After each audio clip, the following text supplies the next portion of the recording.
Ibu, bapa, saudara-saudari, umat beriman yang terkasih dalam Kristus Sang Penebus.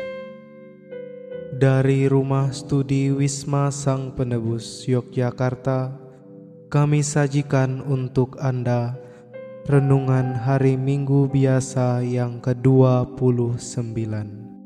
Marilah kita menyiapkan hati dan batin kita untuk mendengarkan firman Tuhan.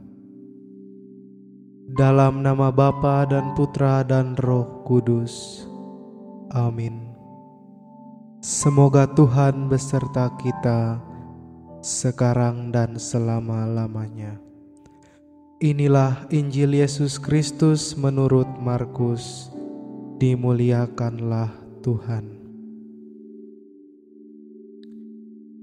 Sekali peristiwa, Yakobus dan Yohanes, anak-anak Zebedeus, mendekati Yesus dan berkata kepadanya, "Guru, kami harap Engkau mengabulkan suatu permohonan kami."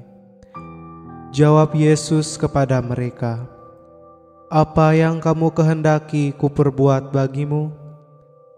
Mereka menjawab, "Perkenankanlah kami ini duduk dalam kemuliaan-Mu kelak, seorang di sebelah kanan-Mu dan seorang lagi di sebelah kiri-Mu." Tetapi kata Yesus kepada mereka, "Kamu tidak tahu apa yang kamu minta. Sanggupkah kamu minum cawan yang harus kuminum dan dibaptis dengan baptisan yang harus kuterima?" Jawab mereka, "Kami sanggup." Yesus selalu berkata kepada mereka, "Memang kamu harus meminum cawan yang harus kuminum dan akan dibaptis dengan baptisan yang harus kuterima.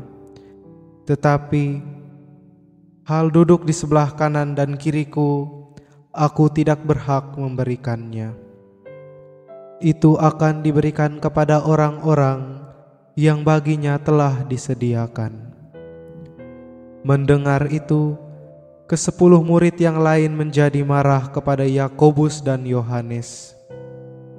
Tetapi Yesus memanggil murid-muridnya lalu berkata, "Kamu tahu bahwa orang-orang yang disebut pemerintah bangsa-bangsa memerintah rakyatnya dengan tangan besi, dan pembesar-pembesarannya menjalankan kuasanya dengan keras atas mereka.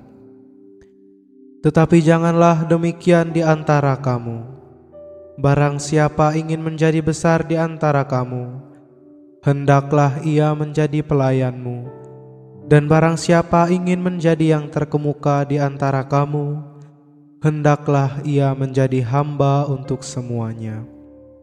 Sebab Anak Manusia pun datang bukan untuk dilayani, melainkan untuk melayani dan untuk memberikan nyawanya sebagai tebusan bagi banyak orang." Demikianlah sabda Tuhan. Terpujilah Kristus.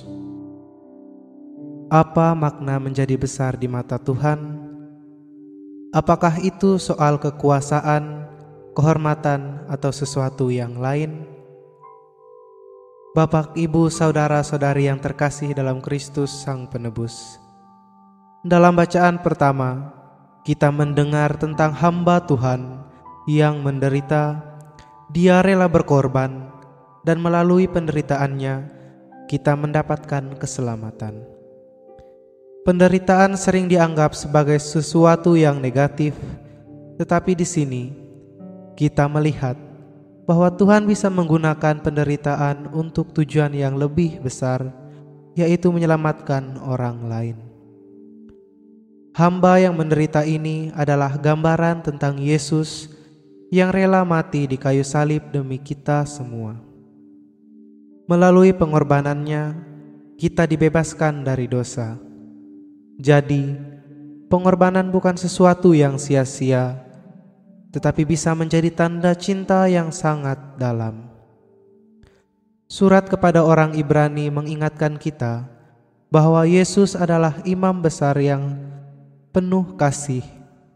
Dia tahu apa artinya menjadi manusia karena dia sendiri pernah mengalami cobaan dan penderitaan.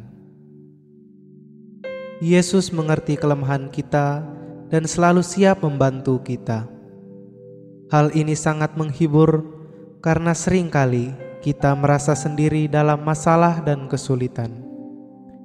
Namun Yesus menunjukkan bahwa Tuhan ada di samping kita, memahami setiap rasa sakit dan kekuatan kita.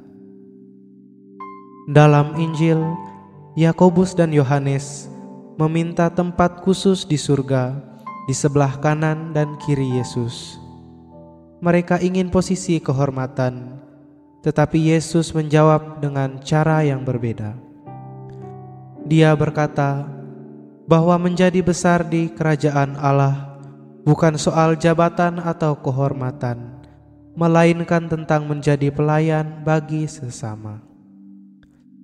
Yesus menekankan bahwa siapapun yang ingin menjadi besar harus melayani. Bahkan Yesus sendiri, Anak Allah, datang ke dunia bukan untuk dilayani, tetapi untuk melayani dan memberikan nyawanya bagi kita semua. Ketiga bacaan ini mengajarkan kita bahwa dalam hidup sebagai pengikut Yesus, yang paling penting bukanlah kekuasaan atau kedudukan, tetapi pelayanan. Kita dipanggil untuk melayani, seperti Yesus yang memberikan hidupnya bagi orang lain. Mungkin bukan jalan yang mudah, tetapi ini adalah jalan yang membawa kita lebih dekat kepada Tuhan. Apakah kita sudah melayani dengan hati yang tulus? Apakah kita sudah siap berkorban untuk kebaikan orang lain? Tuhan memanggil kita untuk menjadi besar, tetapi kebesaran itu datang dari kerendahan hati dan cinta yang melayani. Semoga kita semakin dikuatkan untuk mengikuti teladan Yesus dalam kehidupan kita sehari-hari. Semoga. Amin. Marilah kita berdoa. Ya Allah, kami bersyukur karena Engkau telah memperkenankan kami mengambil bagian dalam korban putra-Mu. Semoga kami juga dapat mengambil bagian dalam semangat pengorbanannya untuk kami terapkan pada tugas dan pelayanan kami kepada sesama. Dan arahkanlah pandangan kami selalu kepada hidup abadi. Sebab Dialah Tuhan dan pengantara kami yang hidup dan berkuasa kini dan sepanjang masa. Amin. Dalam nama Bapa dan Putra dan Roh Kudus. Amin.